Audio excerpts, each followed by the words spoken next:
বালাসীঘাট অথবা মিনি কক্সবাজার উত্তরের জনপদ গাইবান্ধা জেলার অন্যতম একটি দর্শনীয় স্থান। এই জেলার অন্যতম দর্শনীয় স্থানগুলির মাঝে বালাসীঘাট একটি। বালাসীঘাটে মূলত যারা ঘুরতে আসে তারা অধিকাংশই উত্তরের জেলাগুলো থেকে আসে। এখানে ঘুরতে আসা দর্শনার্থীরা বেশিরভাগই উঠতে বয়সী যুগল এবং প্রেমিক প্রেমিকা। আজ আমি বালাসীঘাটে এসেছি একটু স্বস্তি খুঁজে পেতে। ফ্রিল্যান্সিং করি বিধায় সবসময় ঘরোয়া পরিবেশে থাকতে হয়, তাই মাঝে মাঝে মনকে চাঙ্গা করতে একটু ঘুরতে বের হওয়া জরুরি। আরেকটি কথা ভুলে গিয়েছি, যদি কেউ ডিজিটাল মার্কেটিং, ভিডিও এডিটিং এবং কন্টেন্ট ক্রিয়েশন শিখতে চান তাহলে হোয়াটসঅ্যাপ নাম্বারে সরাসরি যোগাযোগ করতে পারেন।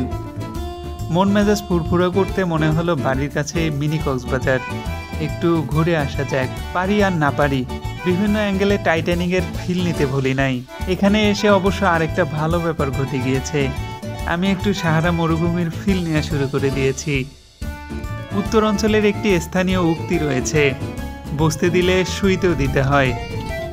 আমরা এখন আছি সাহারা মরুভূমিতে, আপনারা দেখতে পাচ্ছেন শুধু বালু আর বালু। এই যে বালুর পরিমাণে এত বেশি, বালুর ভিতরে গতা মাছ পাওয়া যায়। এবার এটা আমাকে বলতে দেন। হ্যাঁ, Hello guys, this is Eva and আমরা আজকে আসছি সাহারা মরুভূমিতে। এখানে আরেকজন blogger, This is Miss Baul Haq, content creator. Hey guys, this is Mujahid. Hey guys, cameraman আমার রিয়াদ ভাই। ক্যামেরা পিছনে।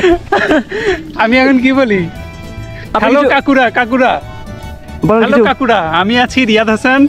আমি সিঙ্গেল মানুষ। বিয়ে করেন নাই ভাই? আমি একদম পিওর সিঙ্গেল, একদম। হ্যাঁ, বউ জানে না, পিওর সিঙ্গেল, দর্শক জানলে হবে। ঠিক তেমন ছোট্ট একটা নদীর ঘাটে এসে কক্সবাজারের ফিল নিতে গিয়ে নিচ্ছি সাহারা মরুভূমির ফিল।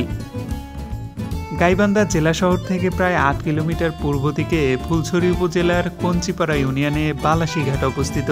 আপনি চাইলেই এসে ঘুরে যেতে পারেন। আপনি এলাকার জামাই? আমি এলাকার জামাই, 10-এর জামাই, একদম সরকারি জামাই। আমরা আসছিলাম বালাসীঘাটের প্রান্তরে কাশফুলের বাগানের ভিতরে।